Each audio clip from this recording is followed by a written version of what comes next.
Hey guys, it's Tiara. I'm coming back at y'all with another video. Today we're going to talk about how to deal with grief and loss. I'm somebody who has experienced a lot of grief and a lot of loss in my life. I have lost so many people that I have loved deeply. And so I just want to give you guys some tips on how to handle it, how to deal with it, how to cope with it. Now, disclaimer, before we even start, I'm not saying that this is going to help everybody.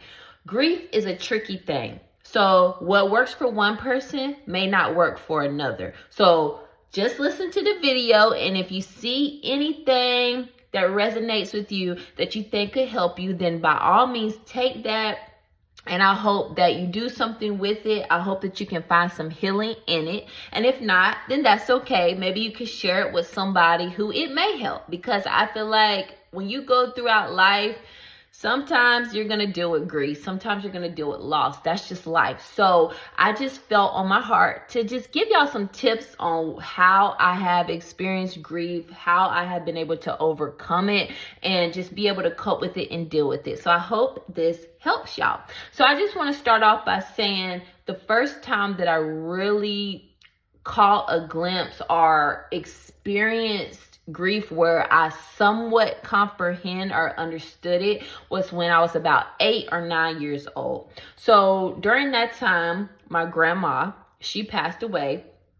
So she was somebody that I just had such a great relationship with. Every weekend I would go to my grandparents' house. I was very close to my grandparents. My grandparents' house was like a safe haven for me. I loved going over there. They spoiled me rotten. I think that's what grandparents do. And I just felt so much love, so much appreciation, so much acceptance from them. I just loved being around them. And me and my grandma and my grandpa, we all had such a tight relationship. Well, my grandma, ever since I've been born, ever since I understood, I knew that she had a disability. She had arthritis, so she had to be in a wheelchair. She couldn't get around on her own. You know, her hands were like curled up like this and things like that. So she always needed assistance. But her condition, she never let that change who she was. She never walked around like depressed or something like that. She was always sweet. She always just could put a smile on your face. She always had a smile on her face. And that's something that I really loved about her, was that she, no matter what she was going through, she was able to take the good out of life and still help others, still be kind to others, and still truly show love. So that's something that I really remember about her vividly, that has truly impacted my life and that I try to take and apply to my life. So when I was about 8 or 9, she got really sick and she went into the hospital. And I was at the hospital like almost, I don't want to say every single day, but I was at the hospital a lot. Okay, because this was my girl. This was somebody that I was so close to. This is somebody that I love deeply. So even though I was like a little kid, I didn't really understood what was going on, but I did understand that she was very sick. Something was wrong for her to continue to stay in the hospital.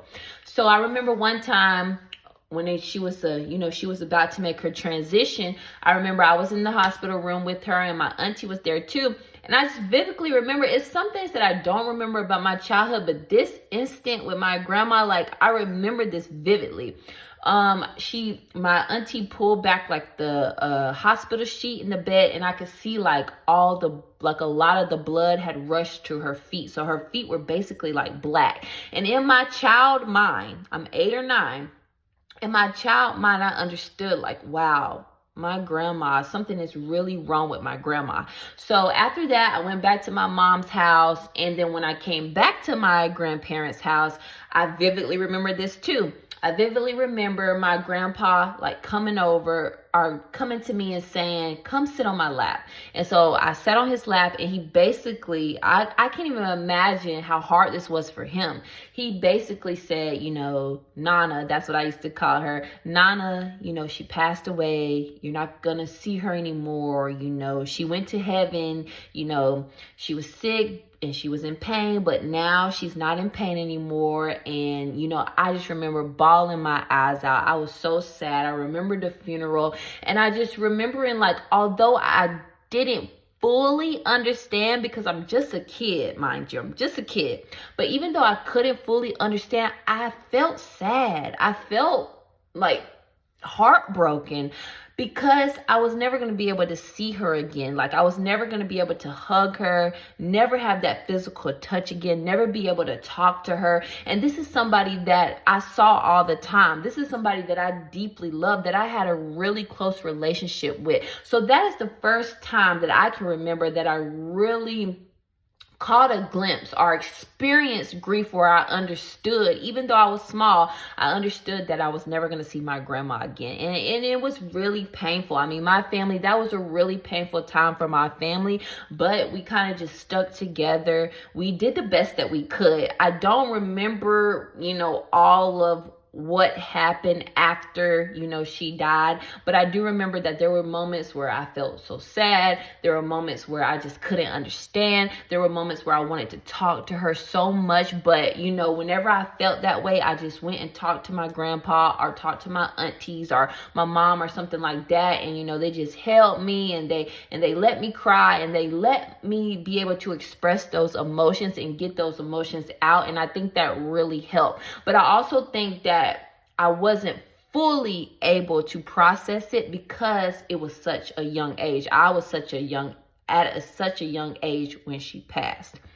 So, the next time, now after my grandma died, I've lost aunties, I've lost uncles, I've lost a friend. Even after my grandma died, like after she died, probably about, I don't know for sure the time frame, but probably like a year later, I was still young, but I lost a friend who had a heart condition. He was the same age as me, and we used to hang out because his mom was close with my mom and stuff like that. So, I felt pain about that too. So over this time, I'm losing people. But the next instant that really hit me hard was when my grandpa, who was married to my grandma, passed away. And this time I was about 20, I want to say 26, 27, something like that. I was well, in my 20s when he passed away, and this truly hit me hard. And I think this is where I became numb, and I started experiencing that feeling of being numb. And that is one of the worst feelings that you can ever feel, is being numb. Grief takes you through so many emotions. Grief is a process. And at this point, when my grandpa passed away, I felt numb. I cried, don't get me wrong, but I did feel numb inside, because this was my dude. This was somebody who always thought the best of me, no matter what I did, no matter what mistakes I made as a teenager, as a kid. He always saw the best in me. This is somebody that really believed in me. And he showed up when my own dad, when his son could not show up for me. And I don't think anything horribly about my dad anymore. I've kind of come to terms with dealing with my daddy issues and all of that stuff. But I didn't realize that my grandpa was like the father figure that I always had, because during that time, during like being a kid, a teenager, so on and so forth, I yearned for my dad. I wanted my dad to want me. I wanted my dad to show up for me, but it was my grandpa who always showed up. He was at my graduation, any important school thing, any important thing I had going on, he was there. He always called me on my birthday. He always called me on every holiday. Every holiday we had, he was there. He showed up, and he was always there for me. And so when he passed, it really hit me so hard. Like, I watched him die on his deathbed. That's how traumatic this was. I watched him take his last breath, and it was so traumatic. And so then I started feeling numb. Even though I cried, even though, at the funeral I cried, I even spoke at the funeral about him, just because even though I was in so much pain, I wanted people to understand how great of a man he was and how much he impacted my life. But I felt numb, and I think this is where I don't want y'all to get to. I don't want y'all to get to where you're numb, because I feel that it's better to feel something than to not feel anything at all. Because if you feel those emotions, whatever the emotions are, whatever the grief process takes you through, sadness, shock, anger, regret, disbelief, I mean, all these emotions grief has, it has all of these emotions. I would really want you to be able to just sit with those emotions, feel those emotions, process those emotions instead of not feeling anything at all. Because if you become numb, if you don't feel anything at all, then you harden your heart. Then you build this wall up where nobody can penetrate that wall. Nobody can break through. And the way to truly heal is for you to be able to process your emotions, to be able to let those emotions come, but not fall so deep into those emotions that you allow those emotions to dictate your choices and your actions. But that's a process all in itself. But what I'm saying is, when my grandpa died, I just felt numb. Like, I didn't feel anything. And so I carried that numbness for such a long time. Like, it was just so hard not being able to talk to him anymore. I mean, he was my ride or die. He was my number one fan. He thought so good of me. So not being able to see him, not being able to see him on the holidays, the first year was so weird and so hard, because I just could not believe my grandpa was not sitting in that chair. I couldn't believe that he wasn't watching football. I couldn't believe that he wasn't cracking jokes and getting on people and roasting them and stuff like that. That's just who he was. When he came into the room, he just lit up the place, and he made you smile and he made you laugh. So him not being there those first few years of the holidays was so weird, and it was definitely an adjustment that took place. And what I want you to understand is, when you lose somebody that you love, no matter who they are, if you loved them, if they were an important part of your life, let me tell you something, you will never get over it.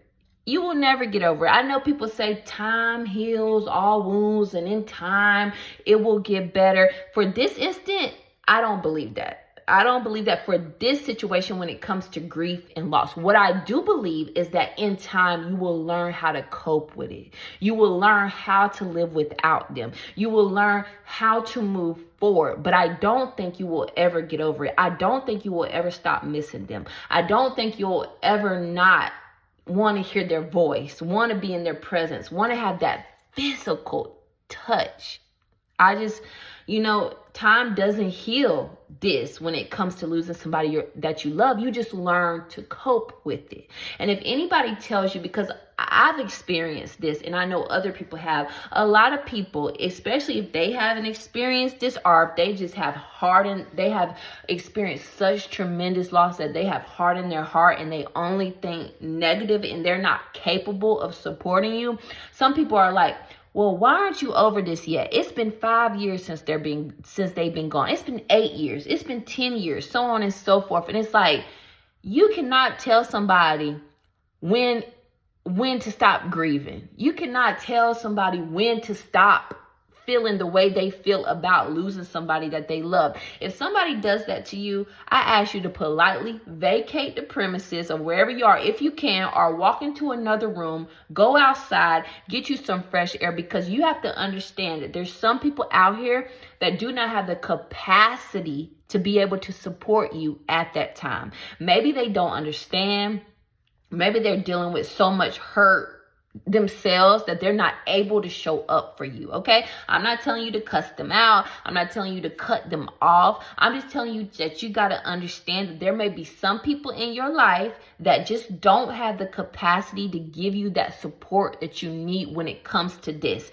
And do not let them make you feel bad if it's been 20 years and you still feel upset. If it's been however long and you still feel upset, let those emotions come. Feel how you feel. Process those emotions, but just don't let those emotions overpower you, that you start doing unhealthy things, that you start doing things to numb the pain. It's like, you don't want to numb the pain because the pain is always going to be there, but you want to be able to feel it, be able to process it, and then be able to work through it. Hallelujah. So don't let anybody make you feel bad if it's been for however long and you still feel however you feel. You got to let those emotions come, and then you have to learn how to just let them go so that you can be able to move forward and just deal with them in a healthier way. And that takes time. It's a lot of trial and error when it comes to grief, but just don't be numb.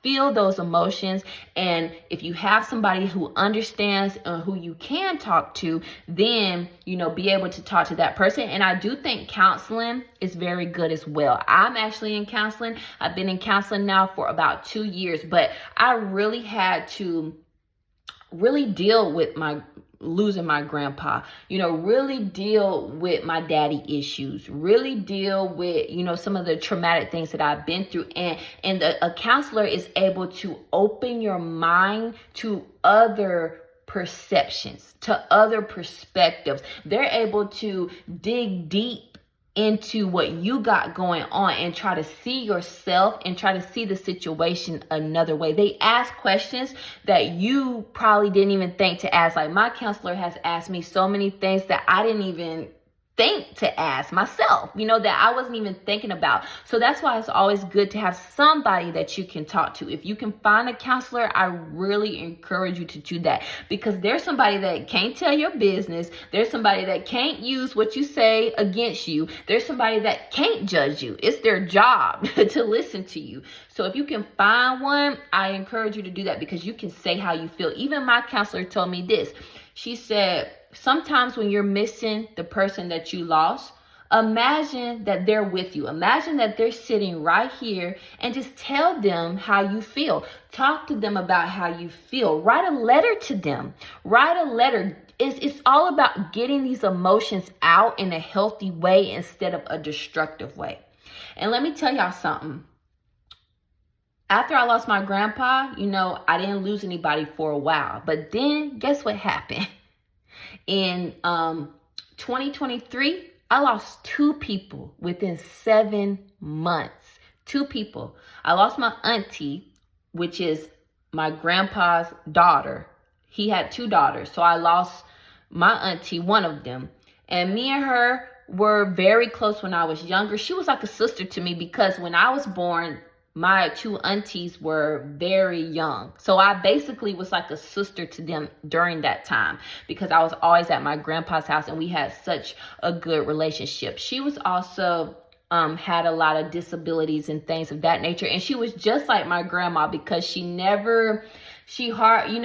always was able to smile, always be able to laugh, always be able to find the good in her situation. And she cared so much about other people. But that one really shocked me and hurt me. Like, when I heard that she had passed, I was at work and I literally had to stop in my tracks. I was about to have a panic attack. I was going crazy, but I still couldn't, I was still feeling that numbness inside. Like, I couldn't cry at that time. It's like I was in shock. And honestly, I'm still in shock. I'm still in shock that she's gone. Sometimes I drive down the road and I'm like, I cannot believe Amanda is gone. I cannot believe that I can't call her. I can't believe that she's not here anymore. Like, it is still so shocking to me. And it's been a year since she's passed, but it's still so shocking. I cannot believe it. But all I can do is just hold on to the good memories that we've had, hold on to who she was, and do everything that I can to honor her life. Take the things that she showed me, how to care for people, how to love people, how to look at any situation and still be able to find humor in it, find joy in it, find laughter in it. So you can take the things that the person that you love has shown, has demonstrated, their character traits. You can take those things into your own life, and that is a way that you can honor them. You can honor them by, hey, this person was this way, so I'm going to incorporate this into my life to honor them. And then I'm going to be able to be a light to other people like they were a light to me. I'm going to be able to impact other people like they impacted me. And then also the other person that I lost was actually in December of 2023. So I was so excited for the new year. I was like, 2024 is going to be my year. Yeah. All gas, no brakes. Okay. That's what I was telling myself. And then it's like, I think it was 2 days or the day before 2024, my other auntie called and said, your dad has passed. And it's like, again, I felt the same shock that I felt with my auntie.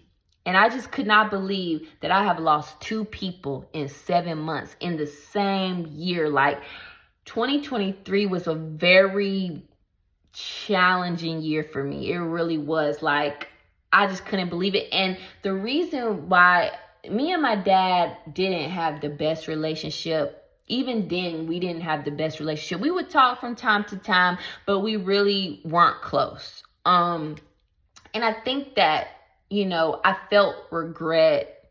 I felt like, well, I should have reached out to him more. I should have tried to resolve our relationship. And that's one thing that I do want to say. If you have problems with your family members, I don't think you should leave anything unresolved, because if they pass away, most likely you're going to feel that guilt. So what I'm saying is, if the family member don't want to accept you, then there's nothing you can do. But I do think that you should try.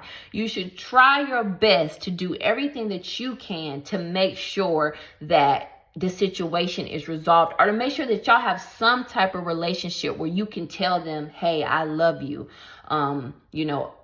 I wish the best for you. Even if y'all aren't close, just being able to have the relationship where things are resolved, where y'all are able to talk about what has happened and be able to move forward. Doesn't mean that y'all are going to be super close, but at least it's resolved to where you can reach out to them and tell them, hey, I love you. Because I'm telling you, I wish that I would have been able to resolve the issues with my dad, because now it's like, I can't.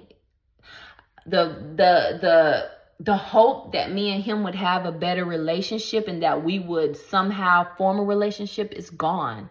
Even like I said, when I was driving, thinking about my auntie, I think about that too. Like, I'll go off into another world. I could be sitting in a room full of people and then it'll just hit me and I'll be like, wow, I can't believe my dad is dead.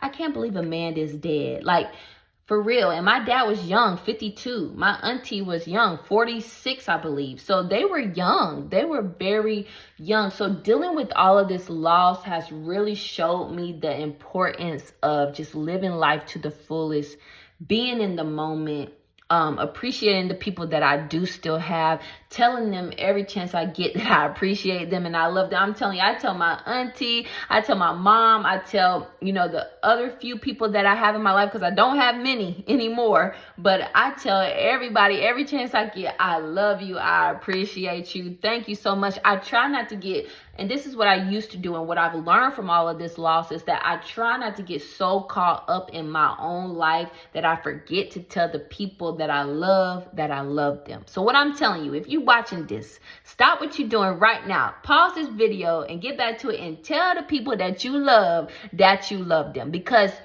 we don't know what's going to happen. Tomorrow is not guaranteed. We hope that it's guaranteed. We hope that we live a long life. That is our prayer, that all of our family, all of our friends, that they live a long, prosperous life. That's what we want, but we truly don't know. So all we have is right now. And I'm just asking you to try this. It takes time, but just try this. When you're with your family, when you're with your kids, when you're with your parents, when you're with whoever you're with, be in the present moment. Be able to let go of all that is going on in your life. Whatever your current situation is, you can't fix that at that moment. So while you're with your family, just be in the present moment with them. And I promise you, you'll be able to make some long lasting memories and you'll really be able to enjoy them.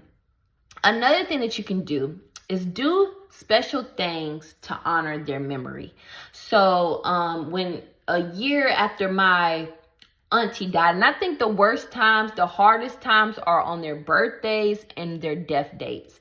So me and my family, we just did like a little balloon release for my auntie's 1 year of passing. And so I think you could just do, now, if you're not mentally, emotionally ready for it, then you don't have to do it. But as time goes on, I think it's just a special way to honor their memory, to just tell yourself, like, I'm going to make sure they're not forgotten. You know what I mean? I'm going to make sure that I honor them. I'm going to make sure that I honor their life, you know, on those special days. And sometimes, you know, you will feel sad. You will feel however you feel. But also you will feel, because I felt sad with my auntie when we did the balloon release, but I also felt happy that I was doing it for her. I was feeling happy that I was honoring her memory. So that's something that you can do when you're ready.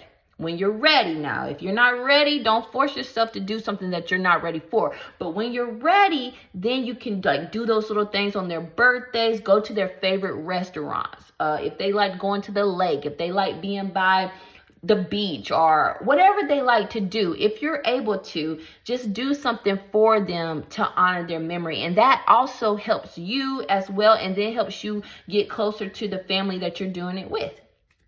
Also, I just want you to understand that it's not fair.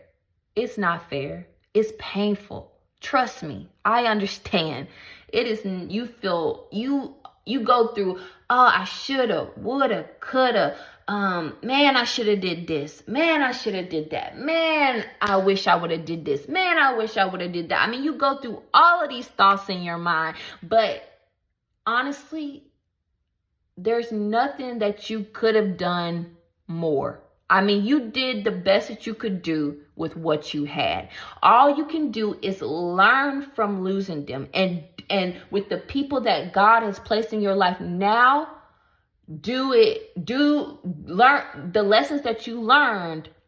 Do those lessons, you know, follow through with that stuff with the people that you still have in your life, the people that are still alive today. So if you didn't do something right with the people that passed, now do it right with them, because that's what life is all about. When we experience loss, we have to learn from that loss and then do things a different way with the people that we still have in our lives. So, you know, you do go through those moments where you feel regret, where you feel like you should have did it, you should have did this and shit, but you don't want to get so caught up in that. You can talk about that when you feel those thoughts coming on, but you don't want to get caught up in that, because if you get caught up in that, then most of the time you're going to end up doing unhealthy things. You're going to end up making bad decisions. So it's always good to just understand that you did the best you could with what you had. It wasn't like you was just trying to you know, do something wrong to them. You may have made mistakes. I know I have. You may have not appreciated them as much as you should have, because we're just people who are evolving. We are people who are growing. We are people who are learning. So we're not always going to,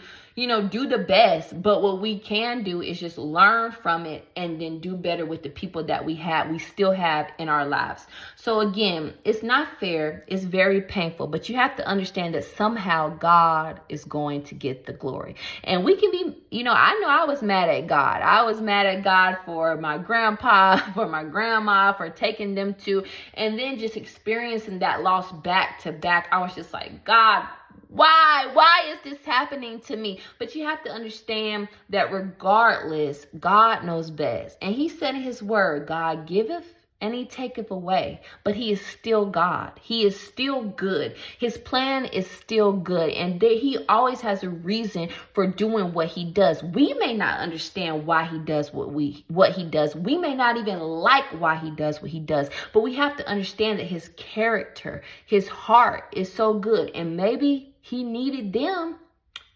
more than we needed them. Maybe this just was their time, because we all have a time that we're going to have to go. And so we can have those moments where we're mad at God, but we can't turn away from God, because turning away from him is not going to solve anything. Turning away from him is not going to help you in any way. It's just going to get you further and further and further into a destructive downward spiral. And I'm telling you from experience. So I would say, even though you want to be mad at him and you want to run away from him, I'm telling you, during those moments that you're feeling like that, even though you don't want to, you need to run closer to him. You need to get closer to him. And then also you can tell him how you feel. You can tell him, God, I'm angry. God, I'm mad. God, why did you do this? Why am I experiencing this? God, please help me. You know, you could tell him those things, because that's how you build a strong relationship. You build a strong relationship by being vulnerable, by telling him how you feel. Then he will help you through it. You can lean on him. He is always ready to help you. And that's what I had to do with all of these losses that I've experienced. You know, I wanted to run away from God, but I realized he is the only one that is truly going to be able to help me. When I'm all alone in that midnight hour, he is the one that I can hold on to. And in my weakness, I've said this before in another video, in my weakness, he is strong. So I'm telling you, lean closer to him more than ever. Even when you don't want to, make yourself lean on him, because he is going to give you the strength and the power that you need to make it through. So guys, I hope, I feel like I rambled quite a lot, but I hope in some way that this helped you. I did not mean for this video to be this long, but this is something that I have really been experiencing pretty much as long as I can remember. Like I said, 8, 9 years old, losing my grandma, seeing that transition of her dying, and just losing people that I really loved. And so these are some things that I learned that I hope can help you. Understand that you'll never get over it. You just learn. You'll learn how to live with it. You'll learn how to cope with it. And when you miss them, just act like they're there and have a conversation with them. When you miss them, lean on God. He will help you. He will be there for you. It's not that he's trying to make your life miserable. It's not that he's trying to hurt you. It's just his plan is bigger than what we can see. So guys, I love you all. I'm praying for y'all. No matter where you are in life, if you're experiencing grief right now, I'm just telling you, hold on. Don't give up. Keep going. It will get better in time. You won't get over it, but it will get better in time. And as time goes on, you will learn how to deal with it and how to cope with it. But when you're feeling those feelings, let those feelings come, but just don't stay in those feelings where you start doing unhealthy things. Do healthy things. When you feel those emotions, then do something healthy that's going to help you, that's going to bring healing to your life. So I love you all. I'm praying for you all. Watch out for my next video. Share this with someone who is experiencing grief or who is going through the same thing, and understand that I understand you are not alone and that we're going to make it through together. Drop something in the comments if anything resonated with you, and let's have some meaningful, some real conversations. We're in our healing era. We're in our maturing era, and I just hope that this video helped somebody. So I love you all. I'm Tiara, and I'm out. Until next time.